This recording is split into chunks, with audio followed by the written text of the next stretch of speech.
রান্না করছি কাজুলি মাছ। কালো জিরে ফোড়ন দিয়েছি।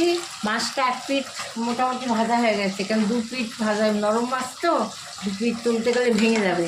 আর এই মশলাটা করেছি, এখানে কাঁচা লঙ্কা, টমেটো, আদা, জিরে, এটা এই মশলাটা ছেড়ে দিলাম। মশলাটা একদম ভাজা ভাজা হবে, পুরো মশলাটা গায়ে টেনে নেবে। তারপরে সামান্য জল দেব।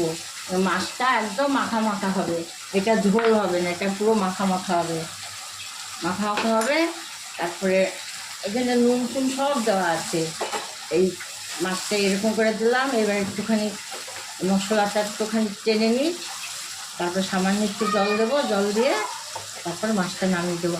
আজকে আরও রান্না আছে, ভেন্ডি পটল হয়েছে, ভেন্ডি পোস্ত হয়েছে, আর এটা বেগুন, এই যে লেবু পাতা, একটা নতুন রান্না, লেবু পাতা দিয়ে বেগুন করব, দেখাবো আপনাদের কীভাবে করতে হয়।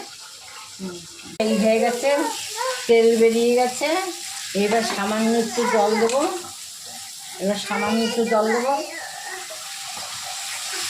ব্যাস। এইটুকু জল দিয়ে জলটা একটু টানবে, গা মাখা মাখা হবে মাছের গ্রেভিটা, তারপরে নামিয়ে দেবো। এই দেখুন বেগুনটা ভাজা হয়ে গেছে, এরকম নরম হয়ে গেছে। এবার আমি লেবু পাতাগুলো দিয়ে দিলাম। লেবু পাতাগুলো দিয়ে একটু নাড়াচাড়া করব, একটু লেবু পাতাটা মজবে, গন্ধটা সুন্দর বেরাবে। তারপরে লেবু পাতাগুলো তলায় দিয়ে চাপা দিয়ে রাখবো। সামান্য একটুখানি মিষ্টি দিয়েছি, মিষ্টি মিষ্টি ভালো লাগে। কাঁচা লঙ্কা দিয়েছি আর কালো জিরে ফোড়ন দিয়েছি, দিয়ে বেগুনটাকে ভেজে নিলাম।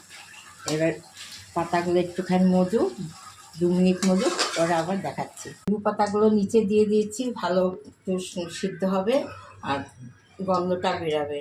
এখন ভাতটা মেখে খাবেন, গন্ধ লেবু পাতার খুব সুন্দর গন্ধ লাগবে।